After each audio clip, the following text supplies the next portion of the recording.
UP की राजनीति और पंचायत व्यवस्था से जुड़े इस वक्त की सबसे बड़ी खबर सामने आ रही है। और अगर आप उत्तर प्रदेश की राजनीति को करीब से समझते हैं तो ये मामला सिर्फ पंचायतों का नहीं बल्कि आने वाले विधानसभा चुनावों की रणनीति से भी जुड़ा माना जा रहा है। दरअसल योगी सरकार अब ग्राम प्रधानों के बाद जिला पंचायत अध्यक्षों और ब्लॉक प्रमुखों का कार्यकाल बढ़ाने की तैयारी में है। यानी जिनका कार्यकाल जुलाई 2026 में खत्म होना था वो आगे भी अपनी जिम्मेदारी संभालते रह सकते हैं।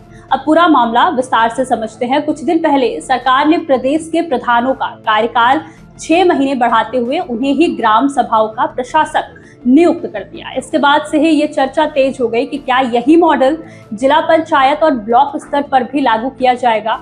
और अब खबर यही है कि सरकार उसी दिशा में आगे बढ़ रही है।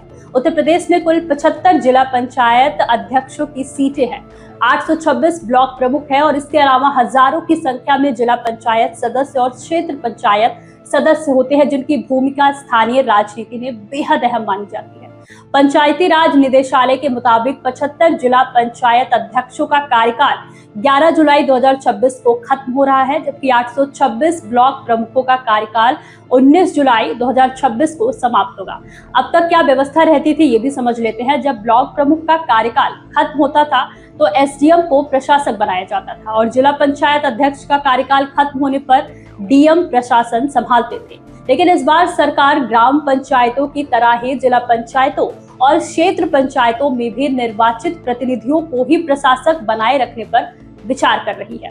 और यही वो पॉइंट है जहां से राजनीति शुरू होती है, क्योंकि यूपी में जिला पंचायत अध्यक्ष और ब्लॉक प्रमुख के चुनाव हमेशा से बेहद हाई प्रोफाइल और विवादित माने जाते रहे। अगर आपको याद हो तो पिछली बार जिला पंचायत अध्यक्ष के चुनावों को लेकर पूरे प्रदेश में जबरदस्त राजनीतिक घमासान देखने को मिला था। समाजवादी पार्टी का दावा था कि सबसे ज्यादा जिला पंचायत सदस्य उनके जीते हुए थे, यानी संख्या बल उनके पक्ष में था। लेकिन जब जिला पंचायत अध्यक्ष का चुनाव हुआ जिसमें यही सदस्य वोट देते हैं, तब वो कई जिलों में नतीजे पूरी तरह उलट गए।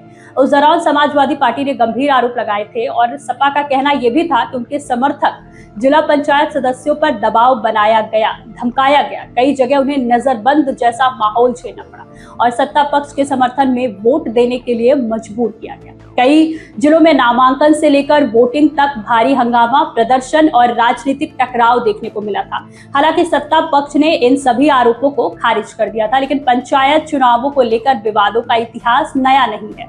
यूपी में जब भी कोई पार्टी सत्ता में होती है उस पर पंचायत चुनाव में प्रभाव डालने के आरोप लगते रहे हैं, क्योंकि जमीन पर संगठन मजबूत करने के लिहाज से जिला पंचायत अध्यक्ष और ब्लॉक प्रमुख की राजनीति बेहद महत्वपूर्ण मानी जाती है। और यही वजह है कि जब पंचायत चुनावों को विधानसभा चुनावों की बात कराने की चर्चा तेज है और कार्यकाल बढ़ाने की तैयारी हो रही है, तो ये सिर्फ प्रशासनिक फैसला नहीं बल्कि राजनीतिक रणनीति के तौर पे भी देखा जा रहा है। सूत्रों के मुताबिक पंचायती राज विभाग को प्रस्ताव तैयार करने के निर्देश भी मिल चुके हैं, यानी आने वाले दिनों में इस पर एक बड़ा फैसला सामने आ सकता है। और अब देखना होगा कि विपक्ष इस मुद्दे को कितना बड़ा राजनीतिक मुद्दा बनाता है, क्योंकि पंचायत की राजनीति भले गांव से शुरू होती हो लेकिन उसका असर सीधे लखनऊ की सत्ता तक दिखाई देता है। इस मुद्दे पर आपकी क्या राय है हमें कमेंट करके जरूर बताइएगा और देखते रहिए तरुण प्रवाह। नमस्कार।